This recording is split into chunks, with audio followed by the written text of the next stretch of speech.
horrifying when the 24-year-old girl opened her eyes, only to realize she was lying in her own coffin, surrounded by the pastor's funeral prayers and the sobs of people attending her very own burial. Can you imagine it? Sophia Reynolds, a homeless woman starving and freezing who had been sleeping under bridges in Chicago, was declared dead from sudden cardiac arrest. They held a solemn funeral, placed her in a small white casket, but she was still alive. She could hear everything, feel the bone-chilling cold, but couldn't move, couldn't scream out, "I'm not dead yet." And then, just as the casket was about to be lowered into the grave, a strange man burst in shouting, "Stop! She's not dead!" Who was that man? And more importantly, why was Chicago's most powerful man, Mafia boss Anthony Moretti, standing there with eyes full of regret at the funeral of a homeless girl he had never even met? Will Sophia be saved in time? What is the terrifying secret behind the poison that made her fake dead? And where will the fateful connection between her, a woman who once ate leftovers from trash cans, and that ruthless, immensely wealthy mafia boss lead them? Stay with me, because this story will make your blood run cold, then warm your heart with a love that crosses every boundary you thought impossible. Before we dive into this chilling and mysterious story, please remember to subscribe to the channel Alex Truths and like this video. Every subscription, like, and share from you is a huge spiritual gift and an incredibly profound source of motivation for the channel's growth, so we can continue bringing wonderful videos every day to everyone. There would be no greater joy than receiving your love and support through the comments you leave right below this video. Comments sharing your emotions, or telling us which province or city you're living and working in while listening to this story. All right, let's continue together and immerse ourselves in this amazing, captivating story that's filled with deep emotions. My name is Sophia Reynolds, and on that chilly October morning in Chicago, I didn't know if I was alive or dead. The world felt distant, like I was floating in a thick fog, my body heavy and cold, as if I'd been buried under layers of ice. I couldn't move, couldn't open my eyes, but I could hear muffled voices, the patter of rain on wood, the low murmur of a crowd gathered in sorrow.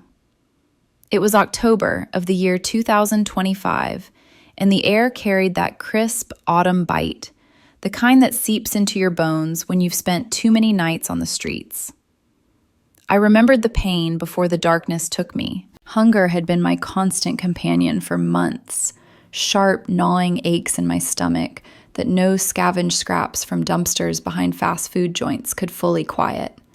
I'd been living under the bridges along the Chicago River, wrapped in a threadbare sleeping bag I'd found in a donation bin, my thin coat doing little against the wind whipping off Lake Michigan. At 24 years old, I was malnourished, my ribs showing through pale skin, my dark hair matted and unkempt from endless days without a proper wash. I'd lost weight I couldn't afford to lose, my cheeks hollow, my hands chapped and trembling from the cold. Little AJ, my 4-year-old son, was the only light in my world. He'd been taken into temporary foster care when I fell ill, and the thought of never seeing him again tore at me, even in this half-conscious state. How had it come to this? Eviction from a rundown apartment on the South Side after losing my waitress job, medical bills piling up from a minor illness that turned major without insurance, one bad break after another. Nights huddled in doorways, eating cold canned beans or day-old bread from charity handouts. The humiliation of begging for spare change while people averted their eyes. I was destitute, powerless, a ghost in the city that had once held promise for a young single mother trying to make ends meet.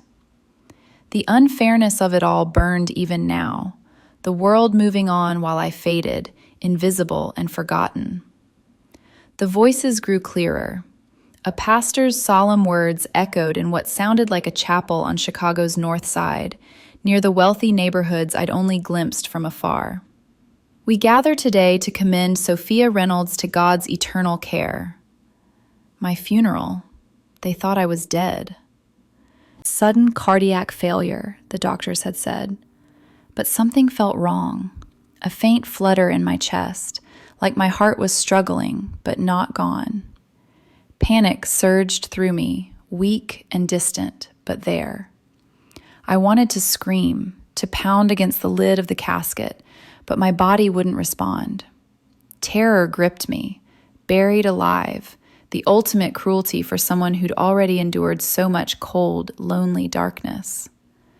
Outside, the rain fell steadily, drumming on the roof of the hearse waiting to carry me away. The crowd was small, some distant relatives, a few coworkers from my old diner job, and him. Anthony Moretti, Tony, the man whose name whispered fear through Chicago's streets. Powerful, wealthy beyond imagination, head of the outfit that controlled so much of the city's shadows. Fair-skinned, with sharp features and eyes that could pierce steel, he stood at the front, his expensive black suit tailored perfectly, a subtle American flag pin on his lapel. His Gold Coast penthouse and Oak Brook estate were legends, mansions with heated pools, private theaters, fleets of luxury cars. He lived in a world of private jets and guarded compounds, while I'd scraped by on nothing. Tony hadn't known about me until recently, or so the fragments of conversation I'd overheard suggested. A brief encounter years ago with my mother, Laura, before their bitter divorce. He'd come out of obligation, perhaps curiosity, standing stone-faced beside her. Guilt gnawed at him already. I could sense it in the tension of his posture.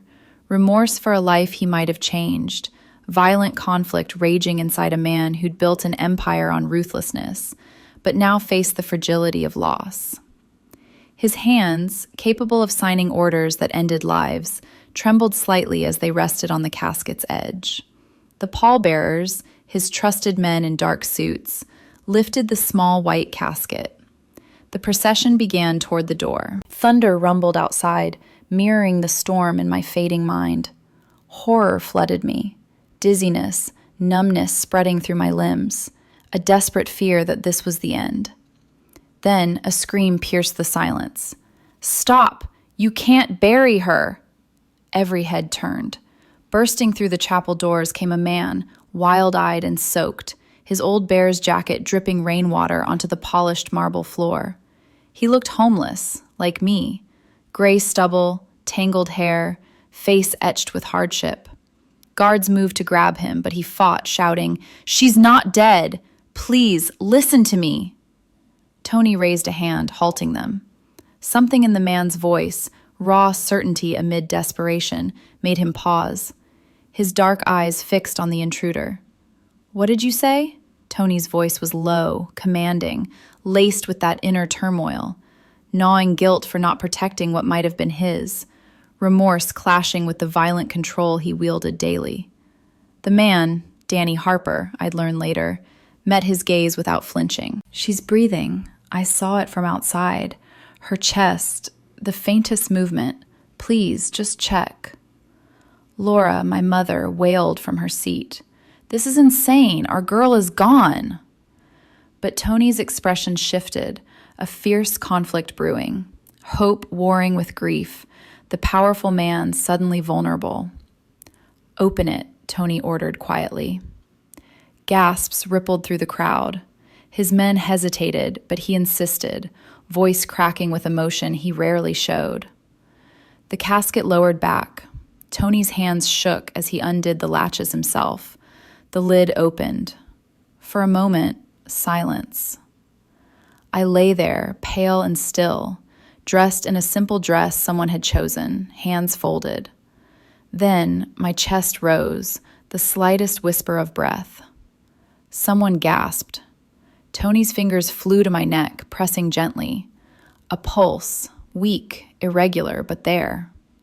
"Call an ambulance, now!" Chaos erupted. People cried out, surged forward.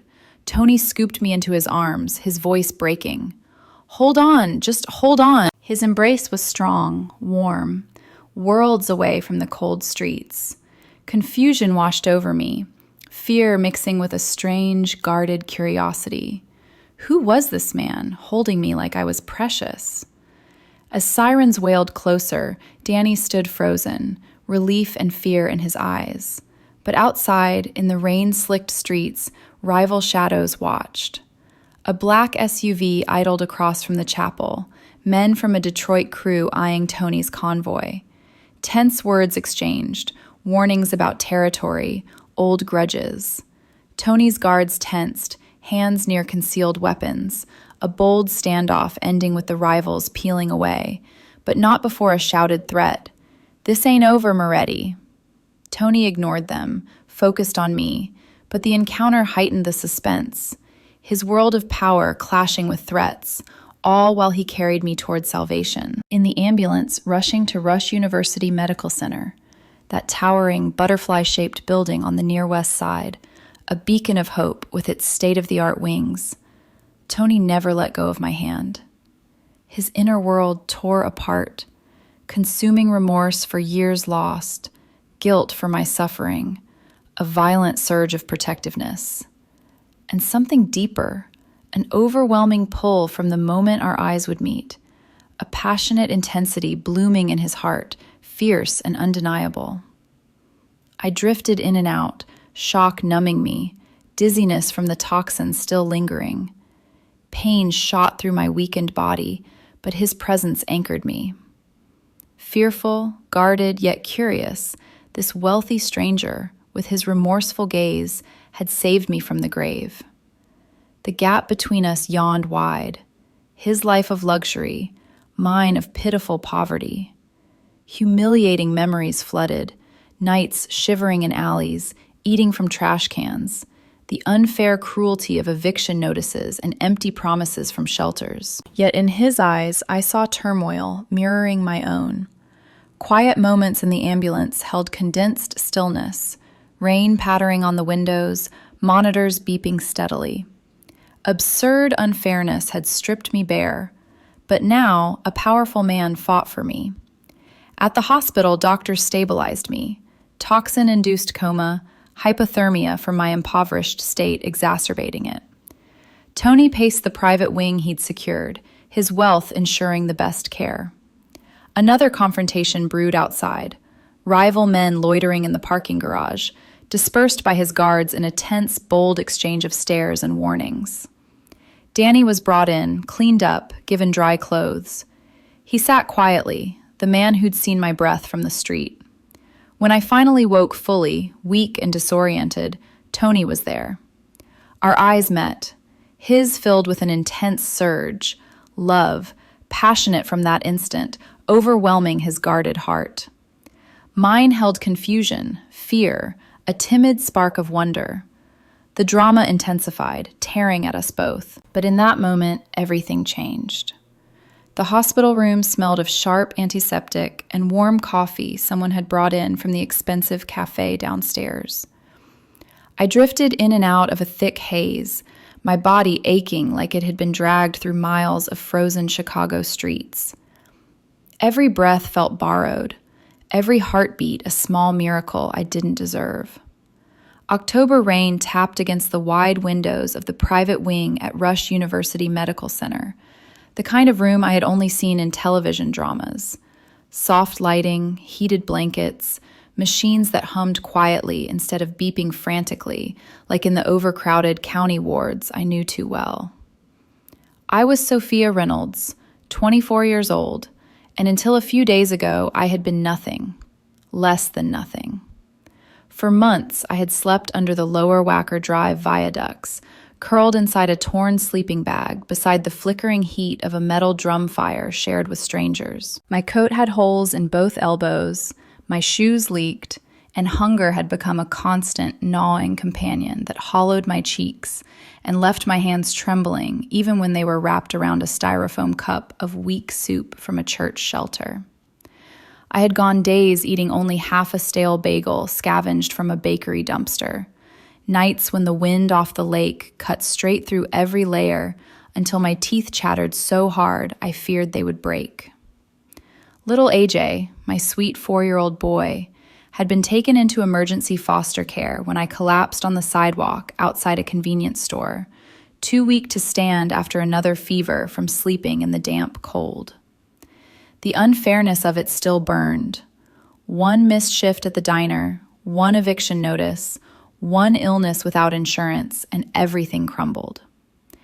Now I lay in crisp white sheets that smelled of lavender detergent, an IV dripping life back into my veins, and I did not understand how I had gotten here. Across the room stood the man who had carried me out of my own casket.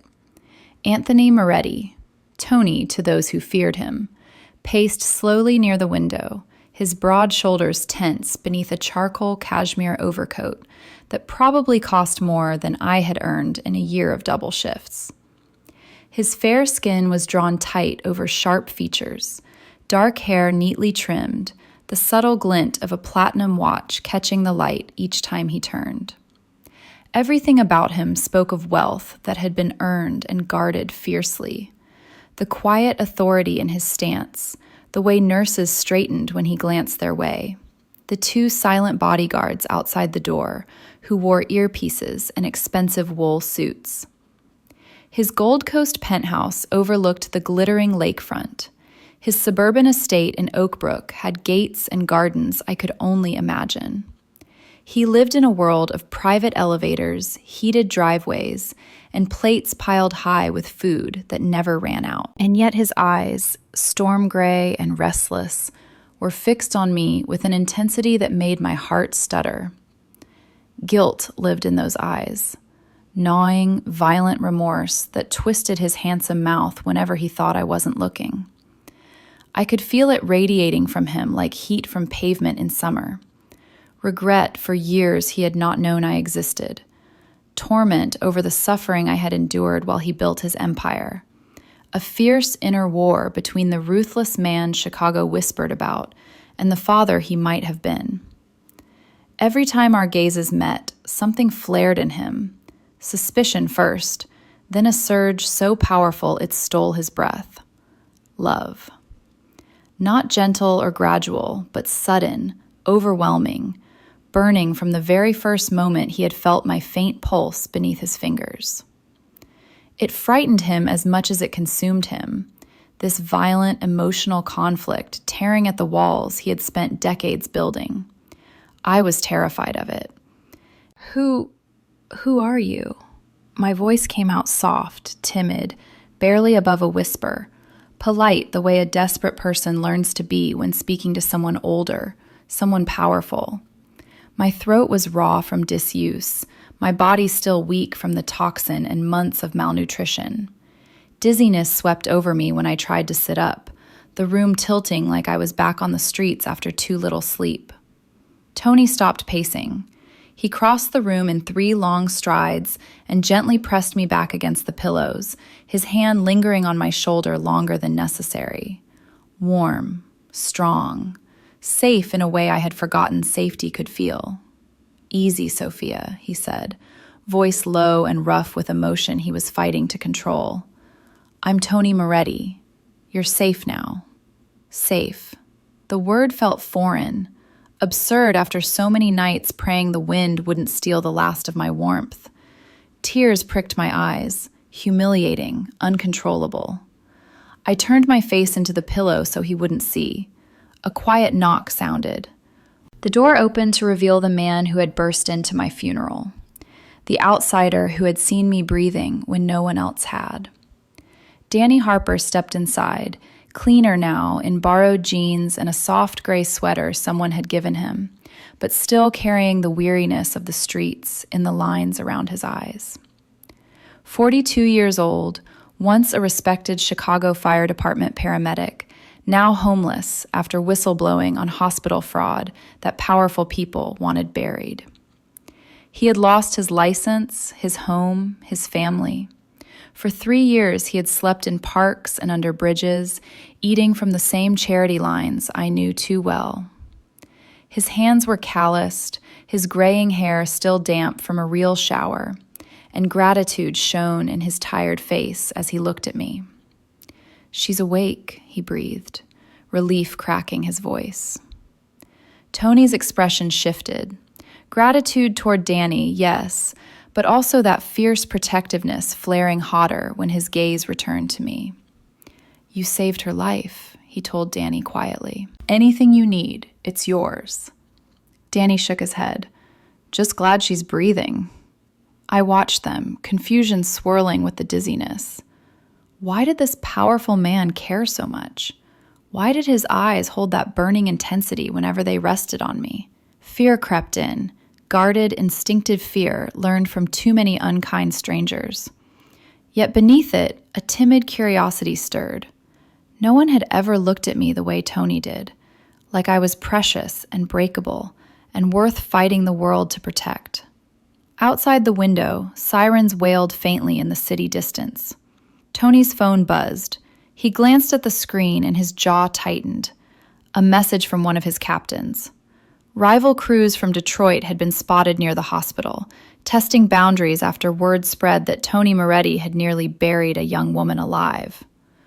Old grudges over territory along the expressways, new tensions flaring. He stepped into the hallway. Through the half-open door, I heard low, clipped words. "Tell them if they come within 3 blocks of this hospital, they won't leave Chicago upright. I don't care whose cousin they are." A pause, then quieter, deadly calm. "She's under my protection now. Anyone touches her, they answer to me." My heart pounded. Protection. From a man whose name made grown men pale. The unfairness of my life pressed harder. Why me? Why now, after so much loss? Tony returned, masking the steel in his voice behind gentleness as he sat beside my bed. "You hungry?" he asked softly. I hadn't eaten properly in days, maybe weeks. My stomach cramped at the thought. Shame flooded me. I was too thin, too weak, too pitiful. But I nodded, timid again. "Yes, sir." The words slipped out, polite, deferential. He flinched as if I'd struck him. "Just Tony," he said, voice rough. He pressed the call button, and minutes later a tray arrived. Warm chicken noodle soup, crusty bread, fresh fruit, a thick slice of deep dish pizza from a famous Rush Street spot. Food I had only smelled through windows. I stared at it, tears spilling over. Absurd luxury after scavenging scraps. My hands shook too badly to hold the spoon. Tony noticed, of course he did, and gently took it from me, feeding me small bites like I was something fragile and priceless. Each swallow was heaven and humiliation at once. His inner torment was visible now, remorse carving deeper lines around his eyes, guilt that I had suffered while he lived in excess, love surging so violently it frightened even him. He fed me in silence, gray eyes never leaving my face, conflict raging behind them. Later, when exhaustion pulled me under again, I heard him speaking quietly to Danny outside the door. "Find out everything about the toxin. Someone did this to her. And get word on the street. Anyone who comes near her answers to me personally." Another confrontation brewed that evening.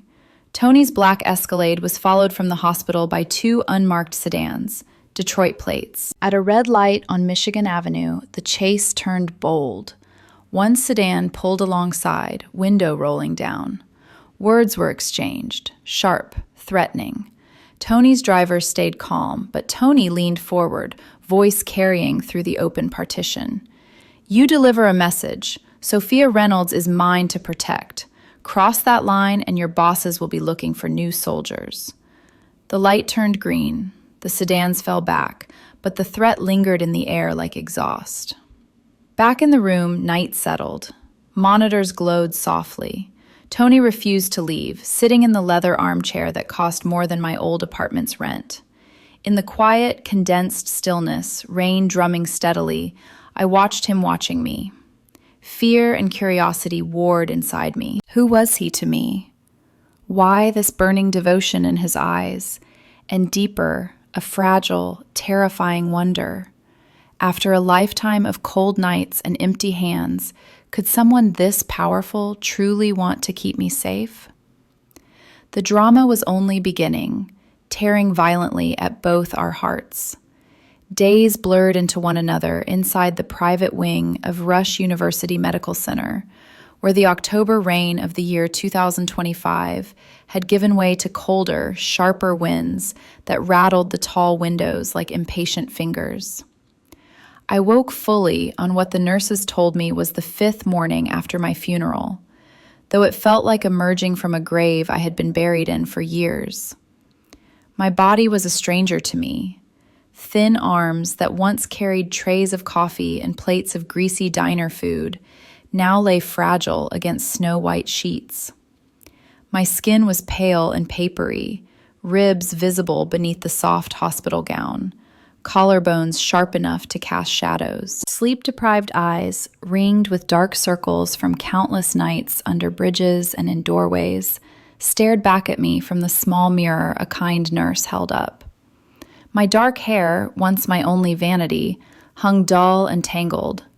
I looked like the ghost people had believed me to be. Every small movement brought dizziness, a sickening sway that reminded me of the times I had stood too quickly after curling up on cold concrete, blood pressure crashing from too little food. Pain lingered in my joints from months of damp chill, in my stomach from chronic emptiness. The toxin had left me weak, but the deeper wound was the memory of absolute poverty. Nights when the wind howled through the viaducts and stole the little warmth my thin body could produce. Mornings waking to frost on my sleeping bag. Afternoons begging for quarters outside the magnificent mile, while shoppers in cashmere coats hurried past without a glance. The humiliation of it all rose like bile. The unfair eviction, the lost job, the day child services took little AJ because I could no longer keep him warm or fed. Tears came without warning, silent and hot, because I had no right to this soft bed, this quiet room, this life that smelled of fresh flowers instead of urine and exhaust. Tony Moretti never left for long. He sat in the wide leather chair beside my bed, or stood at the window watching the city he commanded, or paced with that restless energy that seemed to burn inside him. His wealth was everywhere. The private security team in the hallway, the personal chef who delivered meals I could only pick at, the cashmere throw blanket draped over my legs because he noticed I was cold. His suits changed daily, charcoal, navy, deep black, each one perfectly tailored, each cufflink glinting with understated power. He spoke quietly to doctors who normally answered only to hospital boards, and they answered him first. When he ordered tests or consultations, they happened within hours, not weeks. Yet the more I saw of his world, the more violently my own inner world tore apart. I was 24. He was older, powerful beyond anything I could imagine.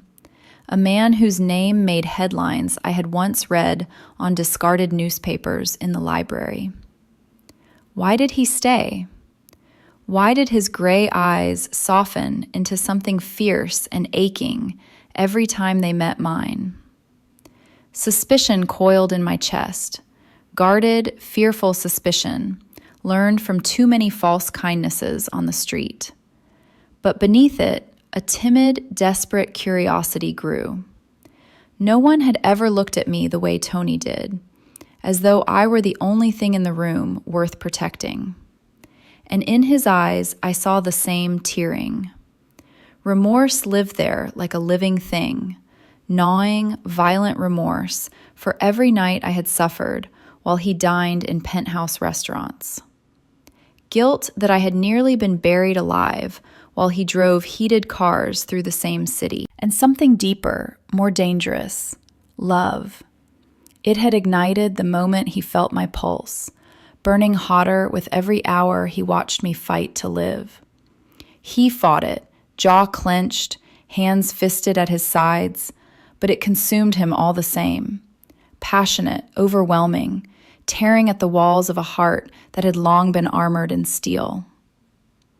I felt it every time his fingers brushed mine when he adjusted my blanket, every time he leaned close to help me sip water from a crystal glass, every quiet moment when the room held only the soft beep of monitors and the wind outside.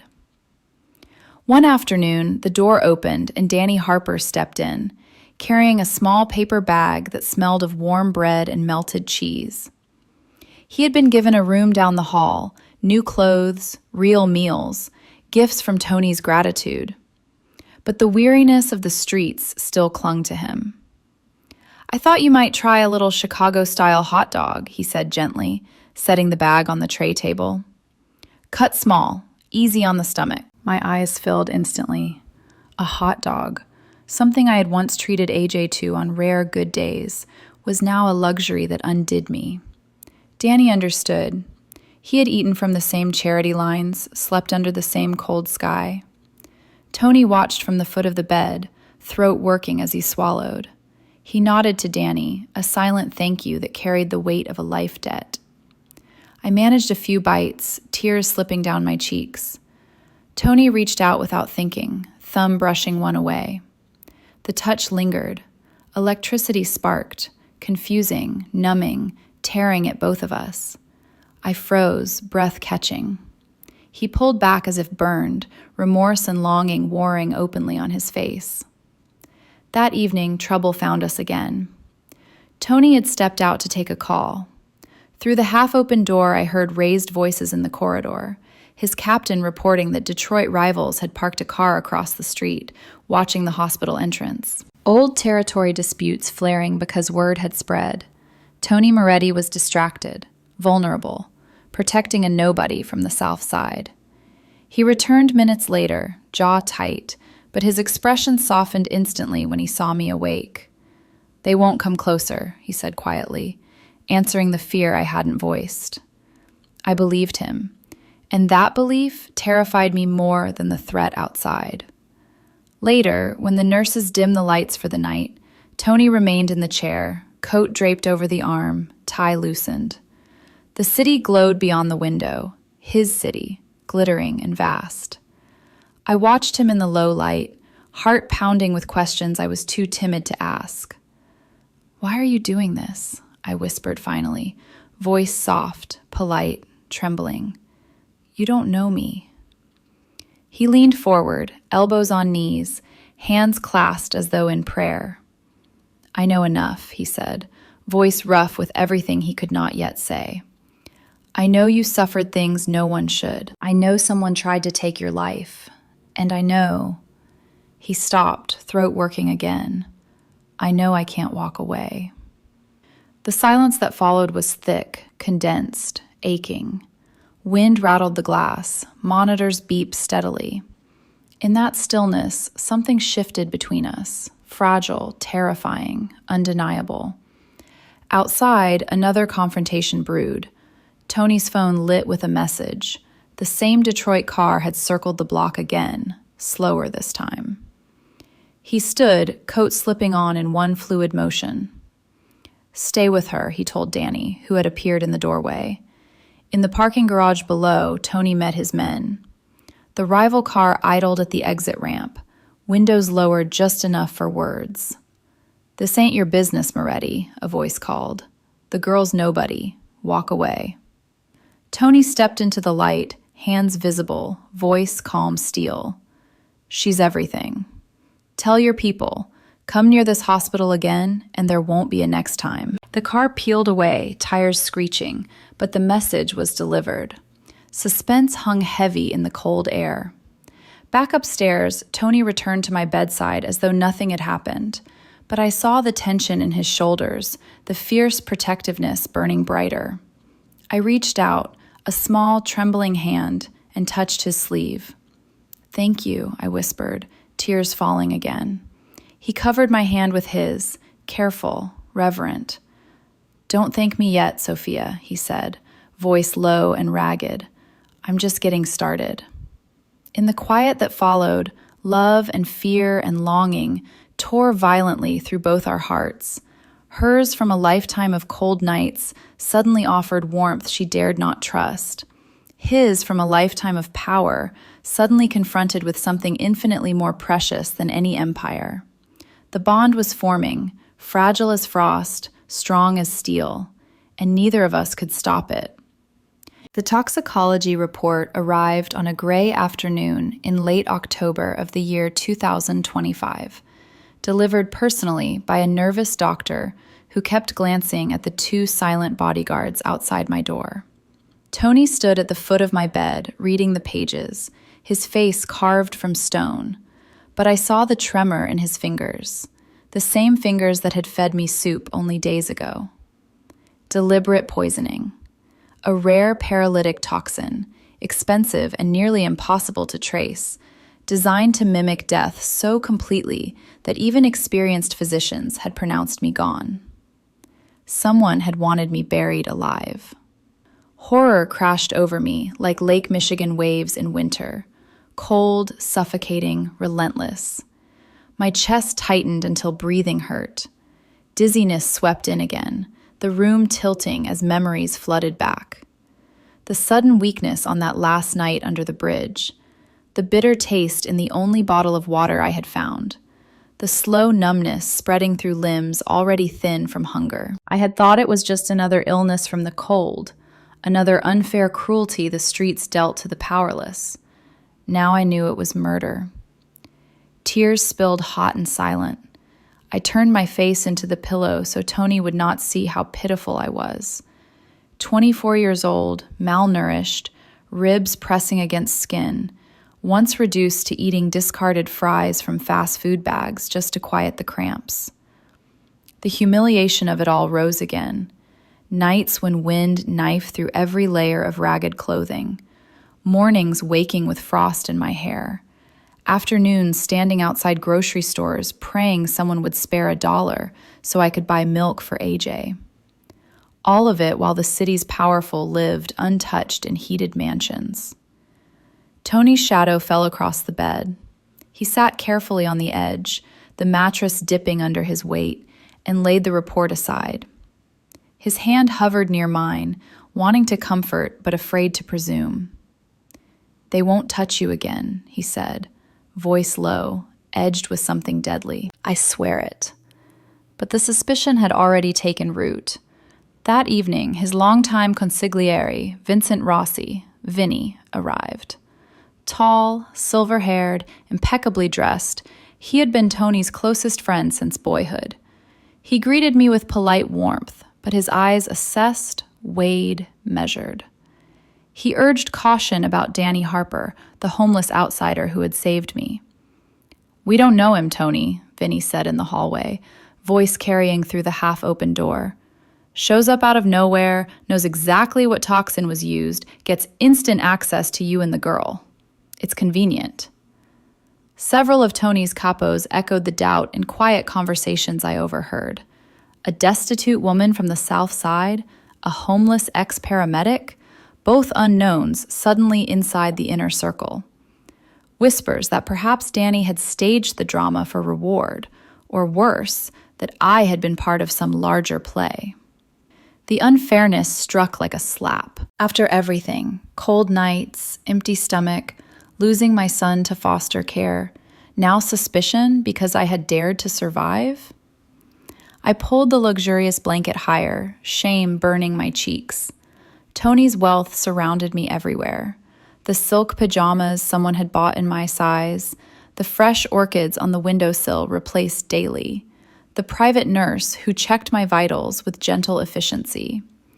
All of it highlighted how far I had fallen, how unworthy I felt to receive it. Yet Tony defended us fiercely.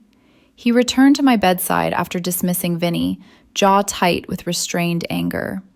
"They're wrong," he said simply, taking my hand this time without hesitation.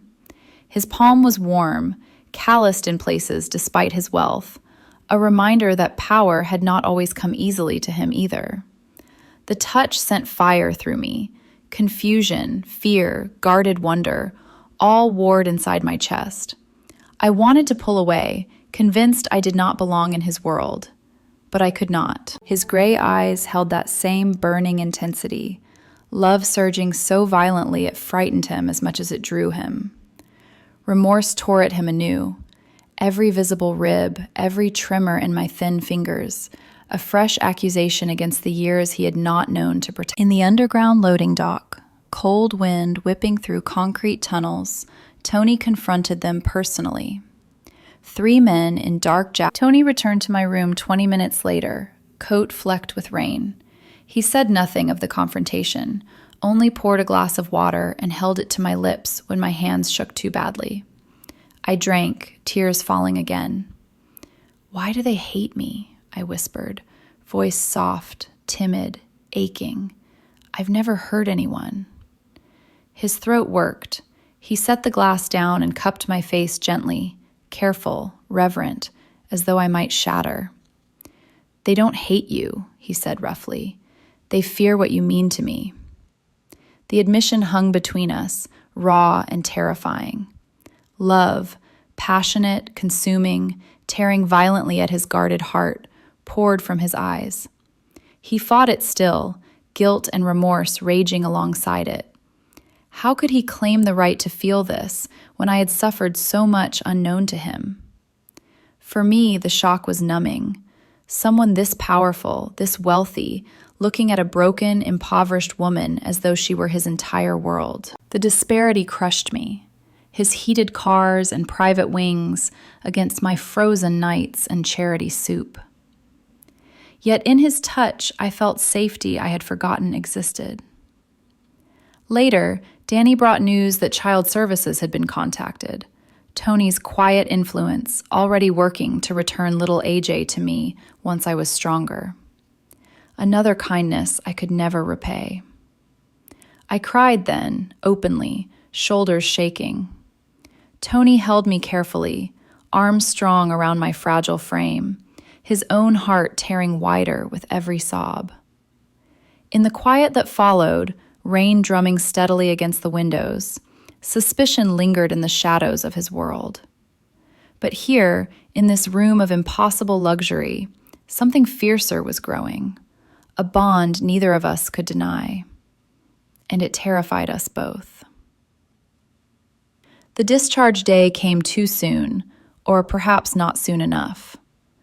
Late October wind howled through Chicago's canyons as Tony's black Escalade glided out of the hospital's private exit, flanked by 2 identical vehicles. I sat in the back seat, wrapped in a thick cashmere coat Tony had placed around my shoulders himself. Soft, warm, smelling faintly of his cologne. It swallowed my thin frame whole. Beneath it, I wore new clothes chosen by a personal shopper. Simple jeans, a soft sweater, shoes that fit perfectly and did not leak. Luxury I had never known.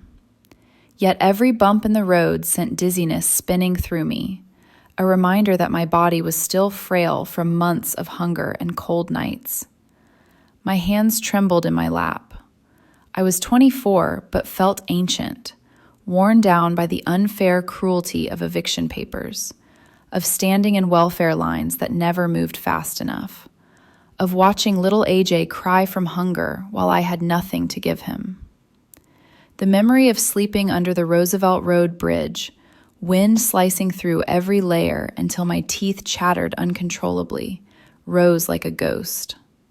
I had been powerless then, and part of me still felt powerless now, even beside the most powerful man in the city. Tony watched me constantly, gray eyes burning with that same overwhelming love that both terrified and drew me. His hand rested on the seat between us, close enough that I could feel its warmth, but not quite touching. Inner torment carved deeper lines around his mouth, gnawing remorse that I had endured such misery while he lived in heated estates, violent conflict between the ruthless leader he had to be and the man who wanted only to shield me from every cold wind that had ever touched me. We arrived at his Oakbrook estate as dusk fell, a sprawling stone mansion set behind wrought iron gates and manicured grounds glowing with landscape lighting. Heated driveways melted the light snow that had begun to fall. Inside, marble floors stretched beneath crystal chandeliers, fireplaces roared in every room, and staff moved quietly to anticipate needs I did not even know I had. A private medical suite had been prepared on the ground floor, hospital bed, monitors, round-the-clock nurses, all for me. The disparity crushed my heart. I stood in the grand foyer feeling small, pitiful, unworthy. Tears threatened again. Tony noticed instantly. He dismissed the staff with a quiet word and led me to the suite himself, hand gentle at my elbow. "You're home now," he said softly. Home. The word tore at me. I had not had a home since the eviction notice taped to my apartment door. That night, I slept in sheets that smelled of lavender and warmth, but nightmares came anyway.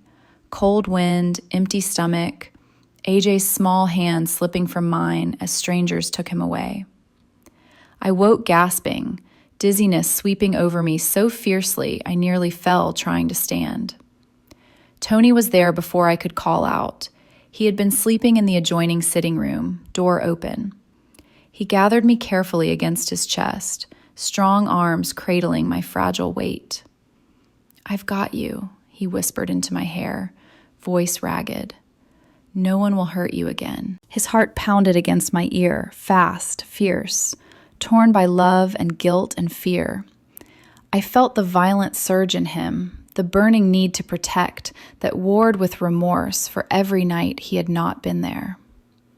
2 days later, the second attempt came. I had been gaining strength slowly, walking short distances in the heated sunroom overlooking snow-dusted gardens. An IV nutrition bag hung beside my bed to supplement the small meals I could keep down. That afternoon, a new nurse, hired only days before, adjusted the drip with professional efficiency. Within an hour, pain bloomed, sharp and sudden in my stomach. Dizziness crashed over me like a wave. My vision tunneled, limbs went numb. Horror clawed my throat as I recognized the feeling, same as the night under the bridge. I managed to press the call button before collapsing back against the pillows. Tony burst into the room minutes later, face pale beneath his tan. Danny followed close behind, still living on the estate, his old paramedic instincts kicking in immediately. Danny checked the IV bag, eyes narrowing. "This isn't right. Sediment at the bottom. Someone added something." Tony's roar brought guards running. The nurse was questioned, tearful, insisting she had only followed orders. Security footage showed Vinnie Rossi personally overseeing delivery of the nutrition supplies the day before. Doubt exploded like shrapnel. Tony paced the medical suite that night, coat discarded, sleeves rolled up, torment visible in every tense line of his body. Vinnie, his oldest friend, his consigliere, handling the very supplies that had nearly killed me again. An older footage, uncovered by Danny's quiet digging, showed Vinnie meeting my mother Laura in a dark parking garage years ago. Faces tense, words heated. Laura, the woman who had abandoned me to the streets when I needed her most. The unfairness struck like lightning. Why did every hand that should have helped me instead push me deeper into cold and hunger? I lay in the bed, weak and trembling, tears slipping silently into the pillow. Tony sat beside me, holding my hand as though it were the only thing anchoring him. "I'll fix this," he said, voice low and dangerous. "I swear on everything I am." But doubt gnawed at him now, too. Vinnie's loyalty had been absolute for decades. If even that could fracture. Outside, rivals sensed weakness. That same evening, Tony's convoy was followed from a routine supply run into the city. At a stoplight near the Eisenhower Expressway, 2 SUVs pulled alongside. Detroit plates again. Windows lowered just enough. "Word is you've got problems at home, Moretti," a voice called. "Maybe it's time we discuss new boundaries." Tony leaned forward from the back seat, eyes cold steel. "Tell your bosses the only boundary they need to worry about is the one around my estate. Cross it, and they won't get a second warning." The light changed. The SUVs fell back, but not before one driver smirked and revved his engine in deliberate challenge. Tony returned to the estate quieter, torment deeper. He stood at my bedroom window long into the night, watching snow fall over lighted grounds that cost more to maintain than I had ever earned in a year. I watched him from the bed, heart tearing in new ways. Fear that his world would destroy him trying to save me. Guilt that my presence brought danger to his door. And beneath it all, a burning, confusing pull toward the man who looked at me like I was worth every risk. In the condensed stillness of midnight, snow muffling the world outside, he finally turned. "I won't lose you," he said, voice rough with everything he could not yet name. He crossed to the bed, sat carefully, and took my thin hand in both of his. Warm, strong, trembling slightly with the violence of what he felt. Love poured from his eyes, passionate, consuming, tearing his guarded heart wide open. Remorse followed close behind, violent and unrelenting.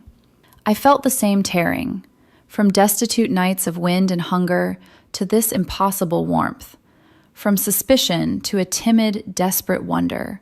Could this powerful man truly love someone as broken as me? Tears fell again. He brushed them away with infinite gentleness. "Sleep," he whispered. "I'll be right here." And he was. Through the long, quiet hours, guarding the door himself when guards changed shifts, his presence a shield against every cold memory and every new threat. But doubt lingered in the shadows, growing like the snow outside. And the drama that tore at both our hearts only deepened. The grand dining room in Tony's Oak Brook estate glowed with chandelier light on a crisp, late October evening in the year 2025. Snow flurries danced past tall windows, but inside, fireplaces roared, and the long mahogany table was set with china that probably cost more than every possession I had ever owned combined. I sat near one end, wrapped in a soft emerald dress Maria, Tony's household manager, had chosen because it brought out the little color I had regained in my cheeks. My hands still trembled slightly when I lifted the water glass.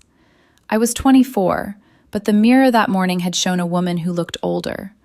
Eyes shadowed from too many sleepless nights on concrete, cheeks still hollow from months when food had been a distant hope.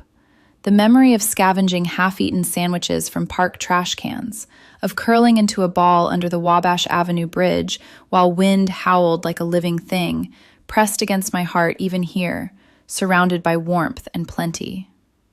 Tony had insisted on this dinner to celebrate my growing strength. He sat at the head of the table, immaculate in a dark suit, fair skin catching the firelight, gray eyes never straying far from me.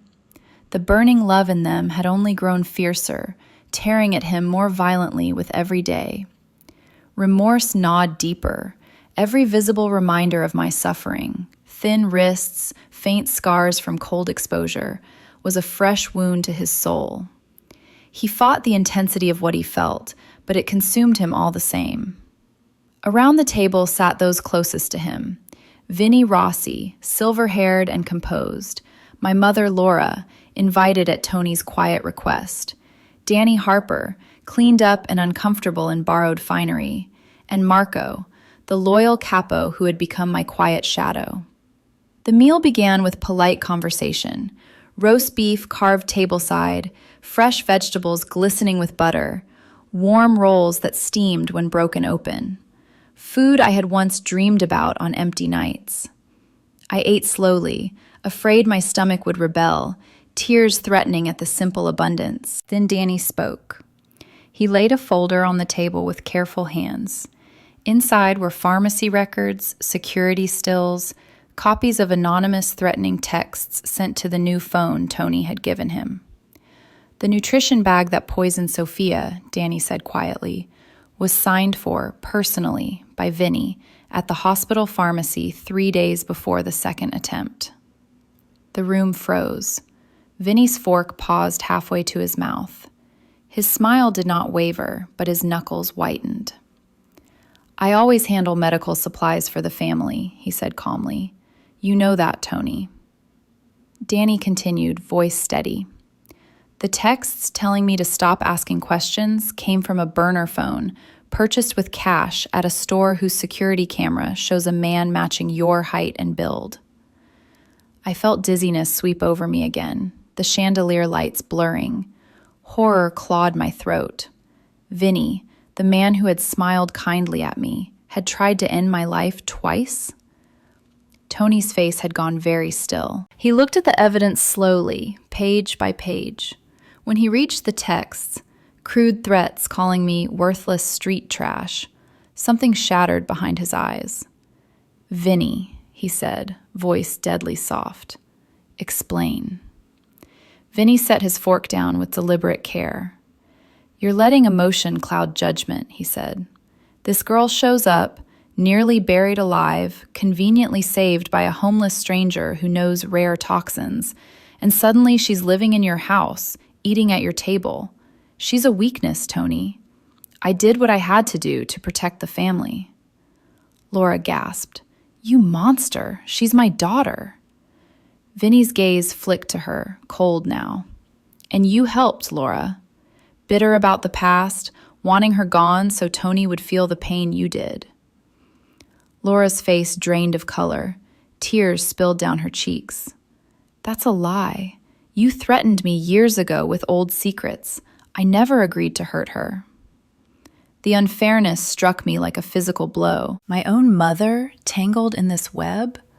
The woman who had walked away when I needed her most, leaving me to cold nights and hunger? Confusion and pain tore through me so violently, I gripped the table edge to stay upright. Tony stood slowly, chair scraping back.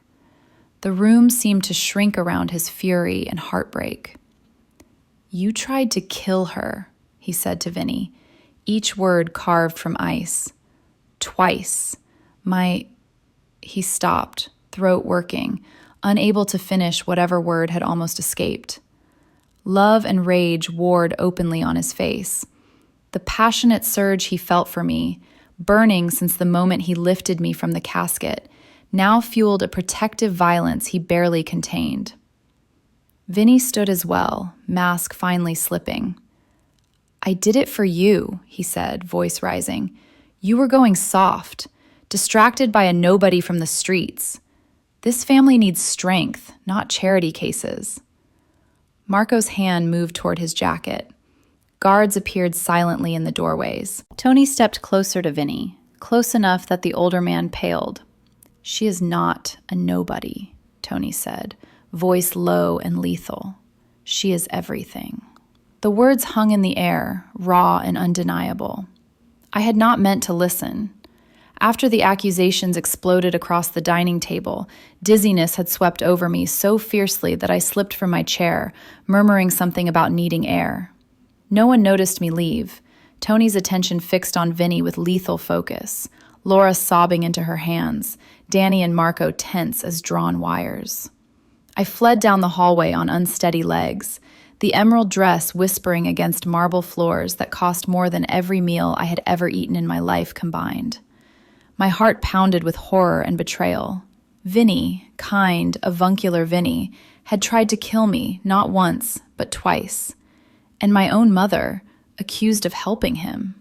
The unfairness clawed at my throat until I could barely breathe. I meant to go to my room, to curl into the luxurious bed that still felt borrowed, but my feet carried me instead to the small alcove beside the dining room doors, a shadowed spot where servants sometimes waited. I pressed against the wall, thin frame trembling, tears streaming silent and hot down hollow cheeks. Through the narrow opening, I could see them all.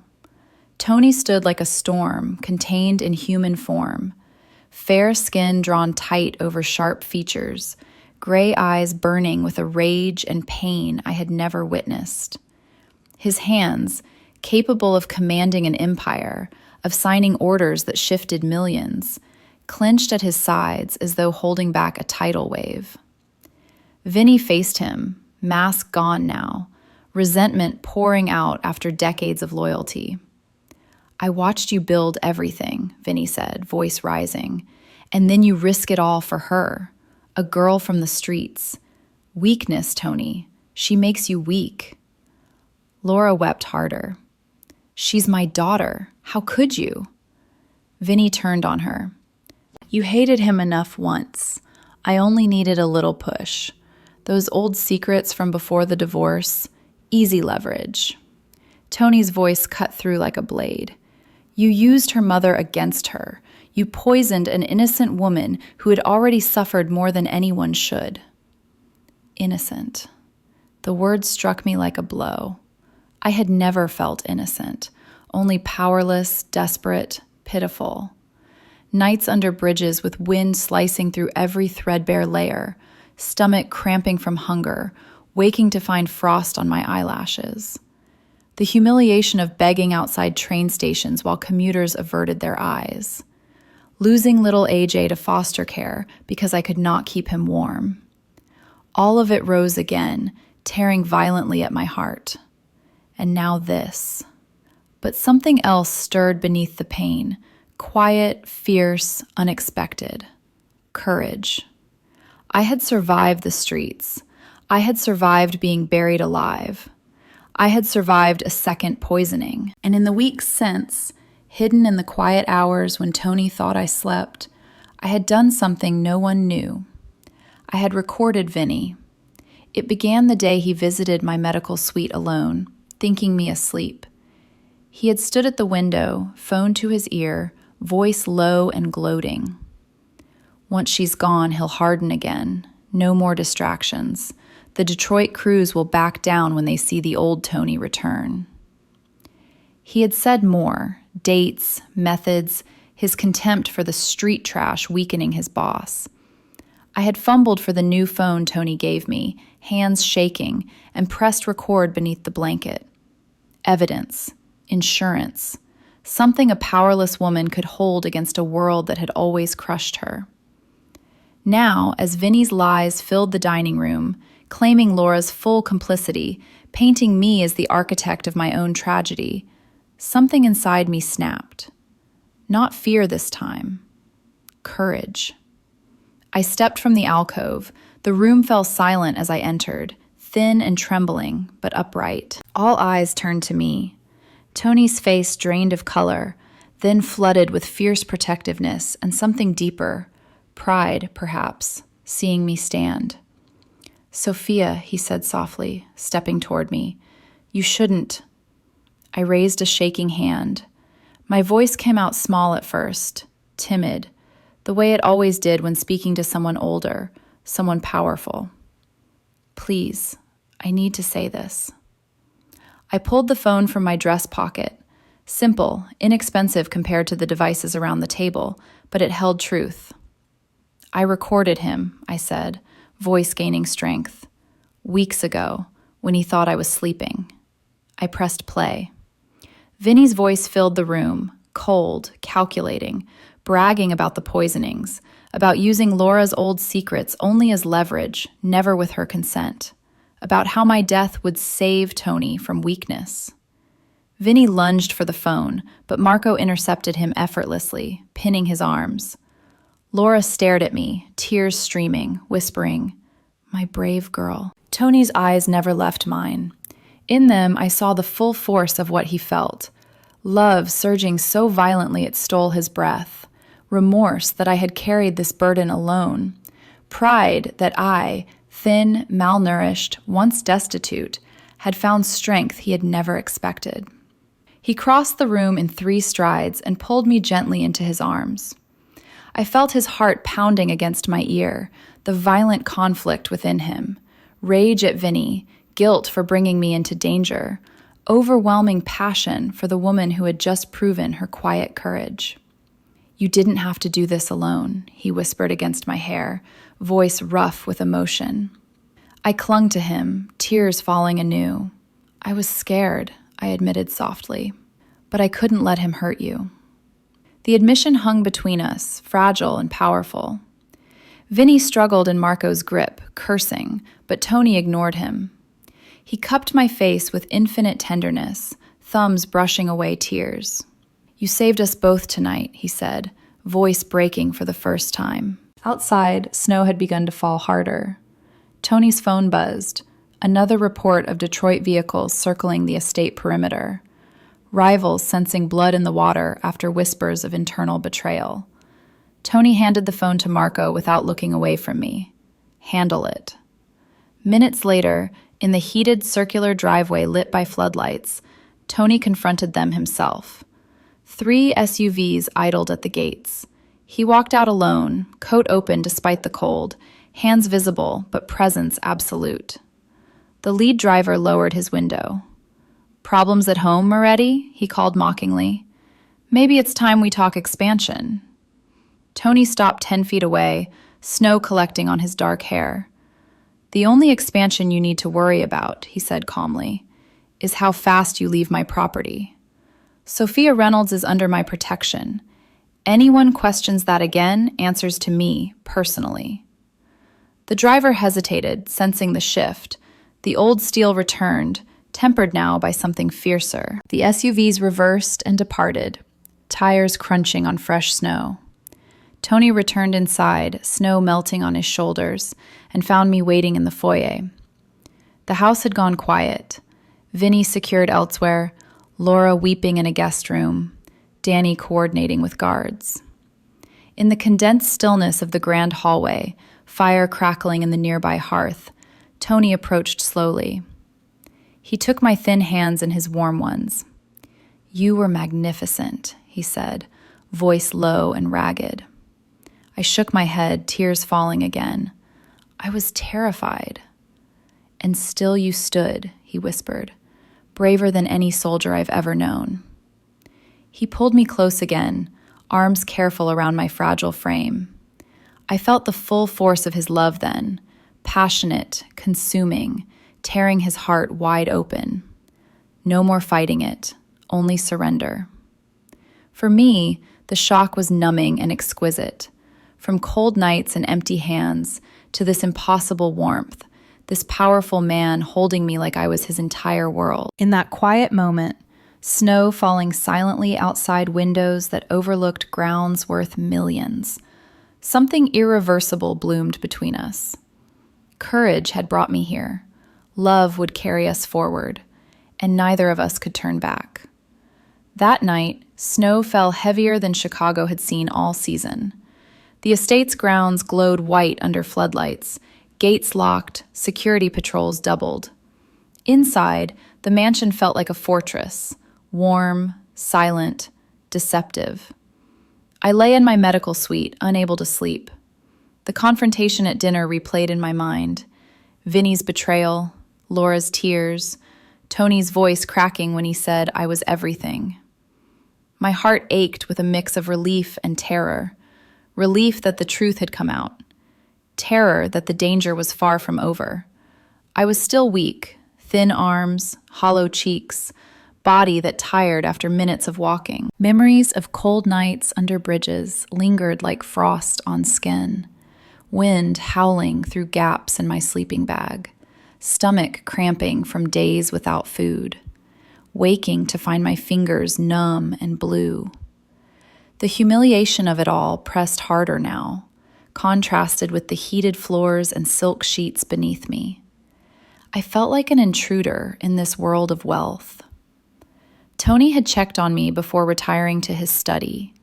He had lingered at the door, eyes burning with that fierce, passionate love that tore at him every time he looked at me.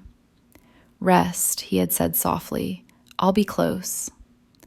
But rest did not come. At midnight, the first explosion shattered the East Wing windows. Glass rained down like sharp snow. I screamed, rolling from the bed as alarms blared through the mansion. My body hit the floor hard, pain shooting through my ribs, dizziness spinning the room. Horror flooded me. This was no dream. This was real. Footsteps thundered in the hallway. Guards shouted orders. Gunfire cracked outside, sharp, controlled bursts. I crawled toward the bathroom, the only room without windows, heart pounding so hard it hurt. Little AJ was safe in foster care tonight, thank God, but the thought of him losing me again tore at my soul. The bedroom door crashed open. 2 men in black entered, faces masked, weapons raised. They scanned the room. "Where's the girl?" one snarled. I pressed against the bathroom wall, breath shallow, body trembling. Fear choked me, fear of dying here after surviving so much cold and hunger. Fear for Tony, who had risked everything for me. More footsteps, faster, heavier. Marco burst in, gun drawn. "Get out of here!" A brief struggle followed, grunts, crashes. Marco dropped one man with a precise shot to the leg, the other fled. Marco staggered, clutching his side, blood staining his shirt. "Sophia," he gasped. "Safe room, now." He led me down a hidden corridor to the reinforced pantry. Steel door, stocked shelves, emergency lights. He locked us inside, then collapsed against the wall, breathing hard. "Boss is fighting," he said. "He'll come for you." Outside, the assault raged. Tony moved through the darkened mansion like a shadow, gun in hand, face set in cold fury. Detroit crews, Vinny's final revenge, had breached the perimeter. 6 men, armed and professional. Tony dropped 2 in the foyer with calm precision, then turned to Tony's loyalists. "Marco's down. Get to Sophia." He sprinted upstairs, heart tearing with every step. Remorse clawed at him. He had brought this danger to his home, to me. Guilt that I had suffered enough, cold nights, hunger, betrayal, now faced death because of his world. Love burned hotter than ever, passionate and violent, fueling him forward. He reached the East Wing corridor. 2 attackers waited. He disarmed one with a swift move, the other fled. Then he found Marco slumped in the hallway, blood pooling. "Boss," Marco gasped. "Pantry. She's safe." Tony knelt, pressing his hand to the wound. "Hold on." Marco managed a weak smile. "Protect her. She's worth it." Tony's throat closed. He carried Marco to the safe room, then turned to find me. I opened the door at his voice. He stepped inside, coat torn, face streaked with sweat and blood. "Sophia." I threw myself into his arms, thin frame shaking. He held me tight, careful of my fragility, but fierce with relief. "You're safe," he whispered, voice breaking. "I've got you." The mansion quieted. Guards reported the attackers subdued, the rest fleeing into the night. Tony sat with me in the pantry, back against the wall, me curled against his chest. His hands trembled as he stroked my hair. "I almost lost you," he said roughly. "Again." I looked up at him, tears falling. "You came for me." He cupped my face, thumbs brushing away tears. In his eyes, love surged, passionate, consuming, tearing his heart wide open. No more hiding it, only raw, violent need to keep me safe. "I would burn the city for you," he said, voice low and ragged. The words stole my breath. Shock numbed me, a woman who had once begged for scraps outside train stations, now held by a man who commanded empires. The disparity crushed me. His heated mansion, my frozen nights, his power, my powerlessness. Yet in his arms, I felt something new, hope, fragile but real. Outside, snow continued to fall, muffling the world. Guards patrolled the grounds, the estate lit like a fortress. Tony carried me back to my room himself, laying me gently on the bed. He refused to leave, sitting beside me as the adrenaline faded. In the quiet stillness of early morning, with snow blanketing the windows, he took my hand. "I love you," he said simply. "I've loved you since the moment I felt your pulse." Tears fell from my eyes. "I'm nothing," I whispered. "A street girl, thin, broken." "You are everything," he said fiercely, "and I will spend every day proving it." He leaned down, pressing a gentle kiss to my forehead, soft, reverent, full of promise. The drama had not ended, but in that moment, something unbreakable formed between us. Love, born in fire and snow, and neither of us would let it go. Dawn crept over the snow-covered grounds of the Oakbrook estate like a hesitant visitor, pale light filtering through broken windows patched with temporary boards. The air smelled of smoke and cold, but the mansion stood, scarred but unbroken. I sat in the rebuilt medical suite, wrapped in blankets despite the restored heat, thin body still trembling from the night's terror. Pain lingered in my ribs from the fall, dizziness coming in waves whenever I moved too quickly.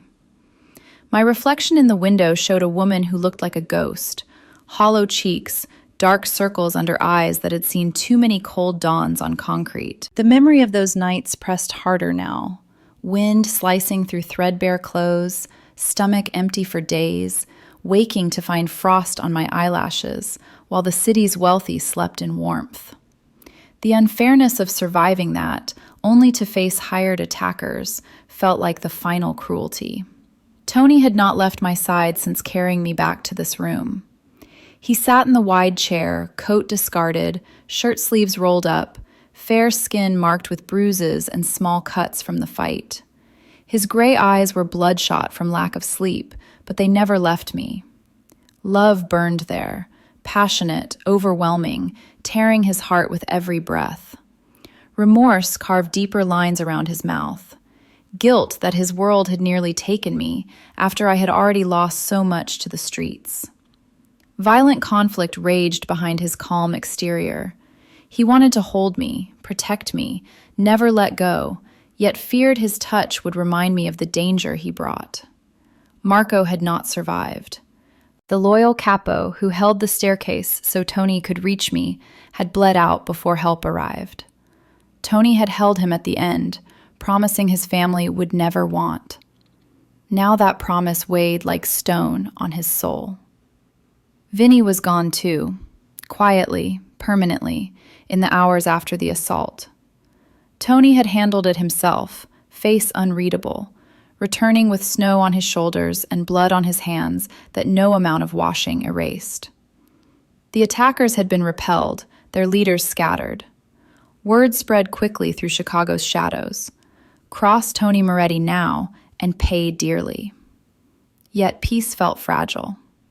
3 days later, as snow melted into slush outside, Laura came to my room. She looked older, broken by guilt and years of choices she could not undo. She carried an envelope, hands shaking as she placed it on my blanket. "I should have told you long ago," she whispered, voice cracking. "But I was afraid. Afraid of his world. Afraid you'd be taken from me like everything else." I opened the envelope with trembling fingers. Inside were old letters, photographs, and a confession written in her careful hand. "Sophia, you are Tony's daughter. A brief affair just before the divorce, a secret kept to protect me from the life that had already claimed so much of him." She had seen the resemblance, the dark hair, the eyes, and chosen silence, raising me alone until her own failures left me on the streets. The revelation struck like lightning. Shock numbed me first, dizziness so fierce I gripped the bed rails to stay upright. Then horror. All those cold nights, the hunger, the loss of AJ to foster care, while my father lived in this very estate, unaware. Tears came hot and unstoppable. The unfairness tore violently at my heart. A daughter starving under bridges, while her father commanded wealth beyond imagining. I wept for the child I had been, for the mother who had hidden the truth, for the father who had nearly buried me alive without knowing. Tony entered then, drawn by my sobs. He froze in the doorway, reading the pain on my face, the open letter in my hands.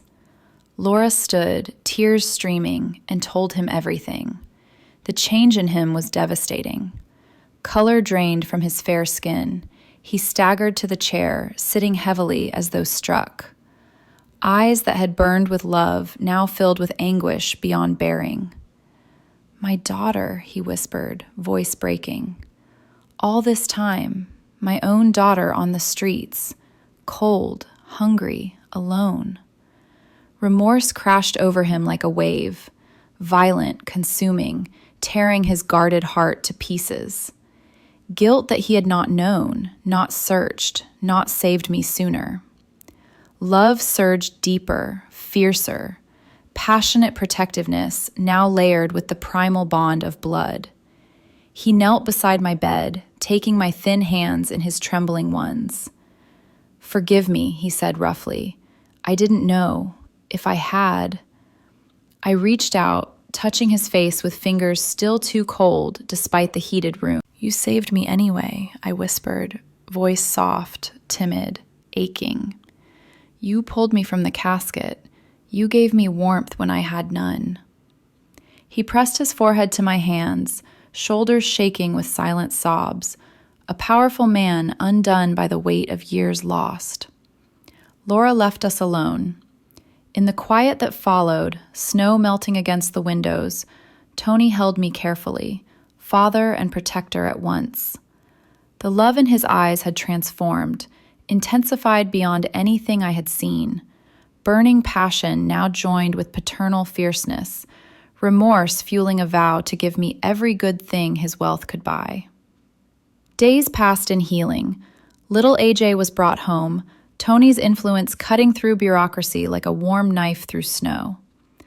The boy ran into my arms, small face alight with joy.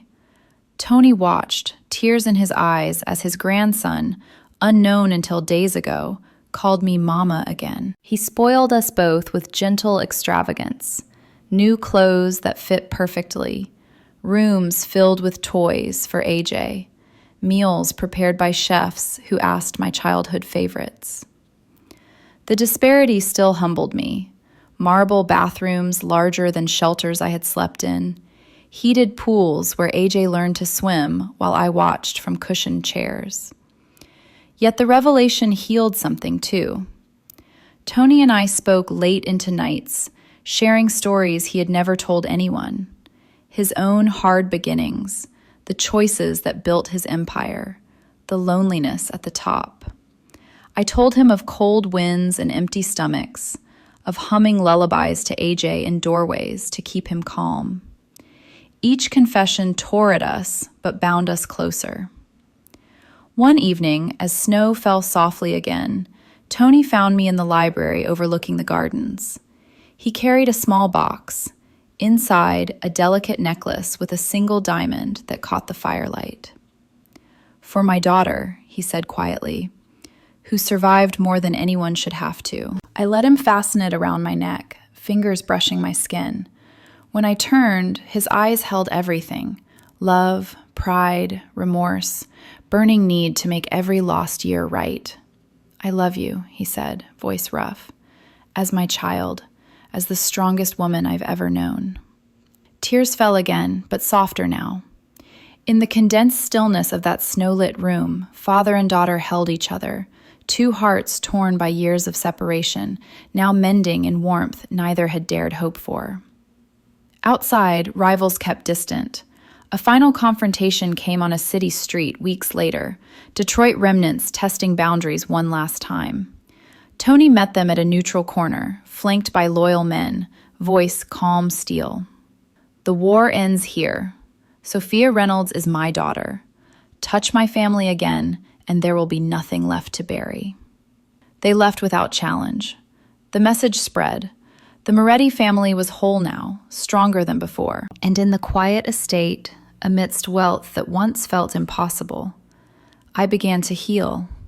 Thin body filling out, cold memories thawing under a father's fierce love. The drama had torn us apart. Love had put us back together, stronger, forever. 3 months had passed since the night of the assault, and spring teased the edges of Chicago with tentative warmth. The estate's gardens bloomed early under the care of landscapers Tony employed year-round. Tulips in disciplined rows, cherry trees heavy with pink blossoms, heated greenhouses protecting exotic flowers that had no business surviving Illinois winters.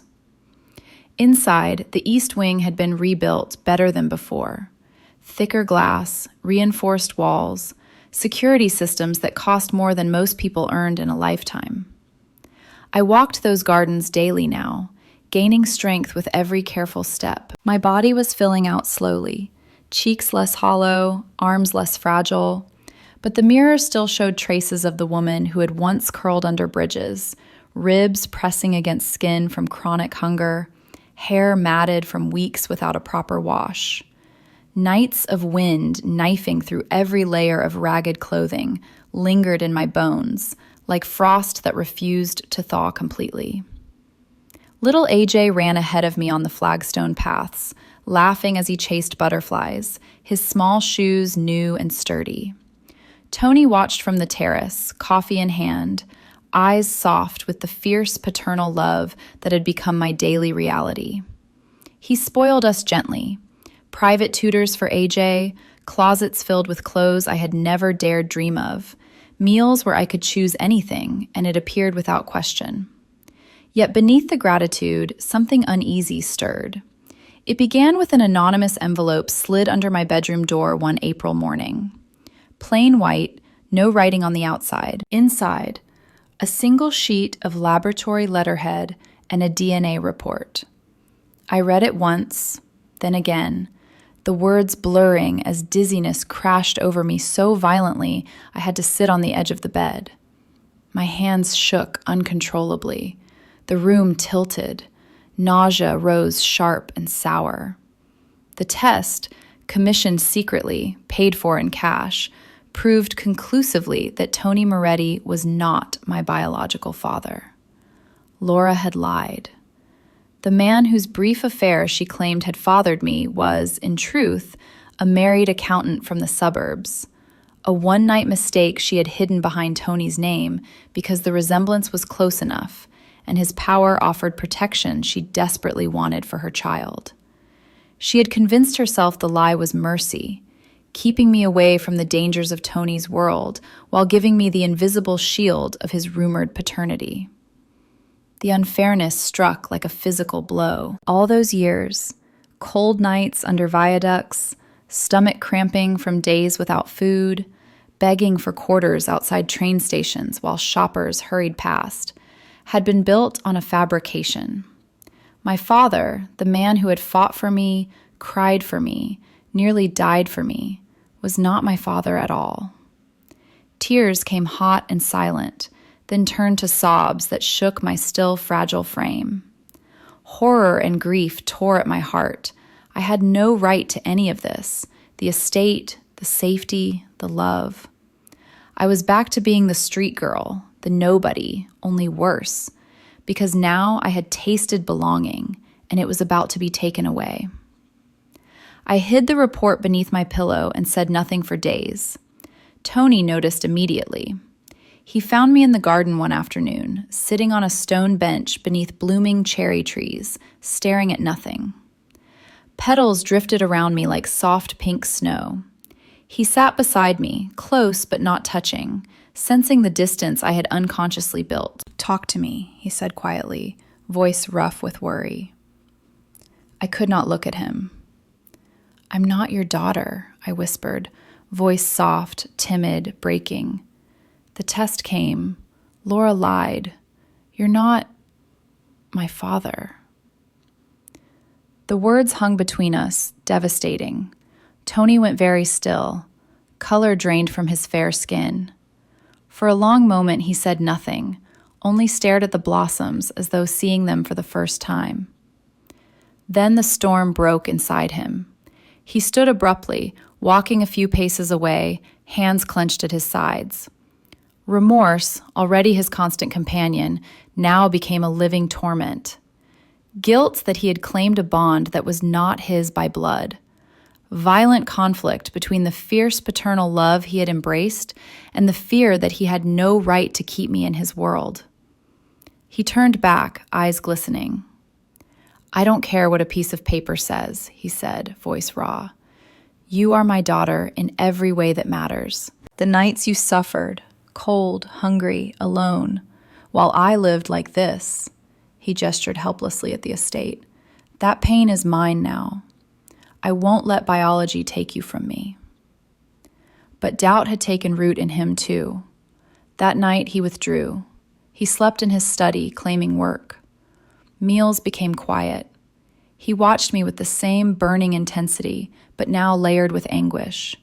He believed he had no claim, that keeping me close would only bring more danger to a woman who had already endured too much. I felt the loss like a new kind of cold. Days turned to weeks. I wandered the estate like a ghost, thin again from barely eating, dizziness returning whenever emotion overwhelmed me. The unfairness crushed me. Just when I had begun to believe I belonged, the truth stripped it away. One evening, Tony found me in the library, curled in an armchair beneath a blanket, staring at the fireplace. He knelt in front of me, taking my cold hands in his warm ones. "I can't do this," he said, voice breaking. "I can't pretend I don't love you, but I won't trap you in my world if you want to leave. You deserve peace, safety without my shadows." Tears filled my eyes. "You think I want to go back?" I whispered. "To cold nights and empty hands? You gave me a father. You gave AJ a grandfather. Blood doesn't change that." He searched my face, torment clear. "And if I keep you here," he said quietly, "knowing what I feel, it's selfish." The air between us shifted. In the condensed stillness of the firelit room, petals tapping softly against the windows, something unspoken ignited. His hand rose slowly, brushing a tear from my cheek. The touch lingered, warm, trembling. My breath caught. The love in his eyes had always been fierce, but now it transformed, paternal bond giving way to something deeper, more dangerous, passionate, burning. I felt it too, a pull I had denied, confused by the revelation, now surging free. He leaned closer, forehead resting against mine. "Tell me to stop," he whispered, voice ragged. I didn't. Our lips met, soft at first, then fierce, desperate. Years of cold nights met decades of guarded loneliness. His arms wrapped around me carefully, mindful of my fragility, but the kiss was anything but fragile. It was fire and surrender, love tearing violently through every barrier. When we parted, breathing hard, he rested his forehead against mine again. "I love you," he said, voice low and shaken. "Not as a father, as a man who cannot breathe without you." Tears fell from my eyes, but they were different now. "I love you too," I whispered. "I was so afraid I'd lose you." He pulled me close, holding me like something infinitely precious. Outside, rivals had gone quiet. No more confrontations, the message delivered. The city knew. Sophia Reynolds belonged to Tony Moretti, blood or not. In the weeks that followed, love bloomed fierce and undeniable. He courted me gently, picnics in the gardens, late-night talks by the fire, teaching me to dance in the empty ballroom while soft music played. AJ called him Grandpa without hesitation, secure in the family that had claimed him. The disparity still humbled me, his wealth against my past poverty, but now it felt like a gift rather than a divide. One warm May evening, beneath the cherry trees that had witnessed our pain, Tony knelt and offered a ring. "Marry me," he said simply. "Let me spend every day making up for the years you suffered." I said yes through happy tears. The shocking twist had torn us apart. Love had forged us stronger. And the future, at last, felt warm. Summer arrived gently in Chicago, the kind of warmth that finally chased the last chill from my bones. The estate's gardens burst with roses and hydrangeas, the heated pool shimmered under blue skies, and little AJ's laughter echoed through hallways that once felt too grand for someone like me. I stood on the terrace one July evening, watching fireworks bloom over Lake Michigan from the distant city. The necklace Tony had given me caught the light, simple, elegant, a reminder of the day he had called me his daughter. My body had changed in the months since spring, cheeks fuller, arms stronger, hair shining from proper care. Yet inside, the memories of poverty lingered like shadows, nights when wind howled through every gap in my threadbare coat, stomach so empty it hurt to breathe, waking on concrete with frost in my hair and tears frozen on my cheeks. Those years of desperate powerlessness, of scavenging food from dumpsters while the world hurried past, still visited my dreams. The disparity between then and now sometimes stole my breath, from sleeping under bridges to this terrace overlooking grounds worth millions. Tony joined me quietly, as he often did now. Since the shocking revelation that blood did not bind us, our love had transformed. Passionate, explosive, undeniable. It had begun in quiet moments, a lingering touch, a shared glance across the dinner table, conversations that stretched into dawn. The inner walls we had both built, his from decades of guarded power, mine from years of cold rejection, crumbled under the weight of what we felt. He stood behind me now, arms wrapping carefully around my waist, chin resting on my shoulder. His warmth chased away the last phantom chill. "You're thinking again," he murmured, voice low and warm against my ear. I leaned back into him, heart full. "About how unfair life was," I said softly, "and how kind it's become." He turned me gently to face him, fireworks reflected in his gray eyes that had once burned with paternal fierceness, now alight with something deeper, more consuming. "I used to think wealth and power were everything," he said quietly. "But knowledge taught me different. Real knowledge comes from seeing someone survive what you did. Cold nights, hunger, loss, and still choose kindness. That's the greatest lesson life offers." Education isn't found in boardrooms or banks. It's in hearts that refuse to harden. I felt tears rise. "And love," I whispered. "Love crosses every line. Wealth, poverty, skin color, none of it matters when hearts recognize each other." He cupped my face, thumbs brushing away tears that had not yet fallen. "Exactly," he said, voice rough with emotion. "Knowledge of true compassion. Lesson after lesson written in your courage. Education in what really endures." We kissed then, slow at first, then fierce, passionate, all the months of restraint exploding into joy. His arms lifted me easily, mindful still of my once fragile frame, and carried me inside to the master suite overlooking the lake. Candles flickered on every surface, rose petals scattered across silk sheets, a surprise he had planned. That night, love became complete. Tender, explosive, healing every old wound.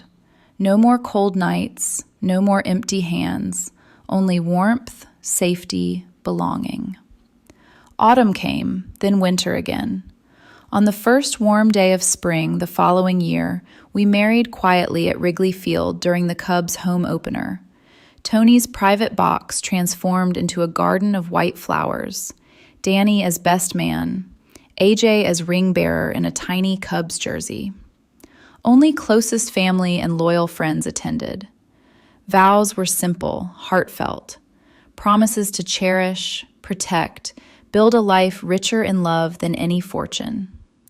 Tony legally adopted AJ, giving him the Moretti name and every opportunity. Danny became permanent family, godfather, advisor, brother. His own estranged son from Milwaukee reunited with him, healed by the same circle that had healed us.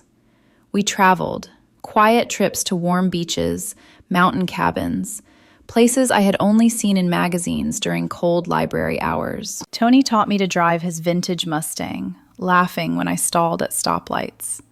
I taught him to make simple diner pancakes, the only recipe I knew by heart from better days.